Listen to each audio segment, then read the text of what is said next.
I would have left Islam the next day. Professor Jeffrey Lang. So that's the title of this video. I'm assuming it would be about the experience by Professor Jeffrey Lang when he initially became a Muslim, and I'm not sure, something happened that made that statement to be the experience. I would have left Islam the next day. So what is it? I'm interested to know. Without further ado, let's watch. If we look to the Quran, we'll find that 3%, you just take all the verses in the Quran that are of a legal nature, and then count all the verses of the Quran, take the quotient, and you'll find out that about 3% of them are commands and prohibitions, divine commands and prohibitions. 97% of the Quran teaches ethics, the relationship between God and man, the purpose of life, morality, other truths as well. The history of nations in the past teaches us how to be self-critical, how to use reason in faith, the extreme importance of using reason in faith, teaches many, many major themes. You know what I was taught when I became a convert? Rules, rules, rules. Before moving forward, right? So that is interesting, because if you ask any Muslim, general Muslim population, what would you tell first about Islam if any, others ask you, tell me something about Islam? Tendency is rules and regulation. And interestingly, that is the same, favorite theme by those, like if you watch the interaction between David Wood and Sheikh Osman, right? So the issue that tend to be interesting to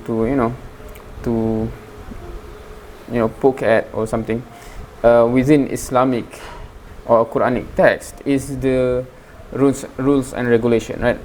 Especially when it is about, jizya, etc. When it is a complex system in that context, right? So because that's where it's much difficult to clarify or explain in a short period of time. But that is interesting because Muslims also have the tendency to only see that portion, because I think from the very early stage from young, that is the Islam that we know.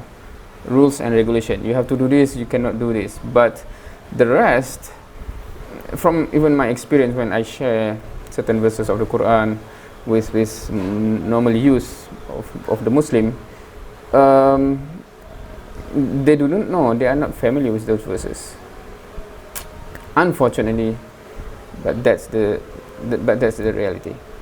If I hadn't studied this religion myself and entered this religion and all I received were rules, rules, rules, I would have left it the next day. Okay, so the quote comes into that context. Okay, all right. Okay, yeah. If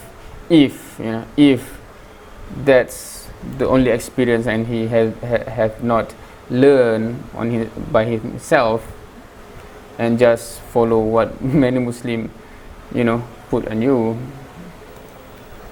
Thank God I read the Quran first. If we're going to draw Alhamdulillah. these indigenous people, our own children, that second, third, and fourth generation, those converts and non-Muslims into this religion, let us begin by following the model established by God himself through his prophet Muhammad, peace be upon him. As he once said to Mu'adh bin Jabal on his way to take the dual leadership of the community in Yemen, as you all well know, he said, first teach them that there is no God but God, and that Muhammad is his messenger. And when they have fully understood that, then teach them how to pray. And when they become consistent in that, and they've developed in that fully, then teach them about fasting during Ramadan. And then once they've accomplished that, then teach them what? About paying zakat and making the hajj. He said, make things easy for people and do not make them difficult, and inform them of the glad tidings and do not repulse them. Do we practice that here? We're trying to win these kids back over to this religion. We're trying to bring a community of people into listening to this religion, and the first thing we do is get them in that door. We tell them, okay, you cover your hair, you do this, give her the gold. Okay, don't do this, don't do that, don't do that. I don't mind telling the people what are the Muslim behaviors or whatever, but that's become we are obsessed with only that. When we bring people into our community, don't expect them to become Middle Easterners or Arabs or Pakistanis or Sri Lankans the next day or ever even. Give them time to grow into the religion. Give them the space to grow. Give them the room to grow. Give them the right to ask. Give them the right to question. Give them time to develop.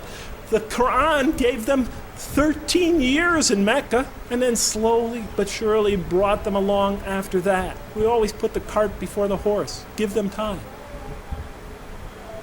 That's a very, very good point. Majority Muslim would know about, we have in the Surah, there's 13 years of Makkah and 10 years of Medina, right? We know that, we know the fact, we know that rules and regulation comes in the second phase, for the most part.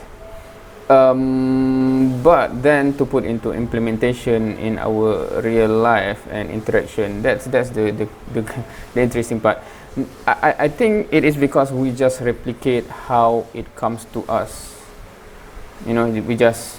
So it becomes a cycle that unfortunately it can be, having a negative effect to some, right? That do not have the opportunity to actually, go through it to understand properly, etc.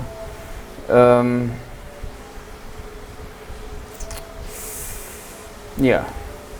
So food for thought, obviously, things to ponder and to put into action, inshallah. So that's a good reminder for us Muslim, in case you are Muslim, and in case you are not Muslim. That's quite interesting also in the end, that we should give space for asking question. And even if you see the interaction between the Sahaba and Rasul Sallallahu Alaihi Wasallam, we can see that they come and ask question, ask for clarification, and some criticism that some, I think, Christian friends or atheist friends that have commented in this channel, and one of the point that they mention is that Islam do not give space for asking question, do not ask question, etc. Perhaps that is because there's certain culture or I'm not sure, that practice that, and then I'm not sure whether they themselves claim this is Islam or other perceive that is according to Islam or whatever. But that has never been the case, and that should not be the case.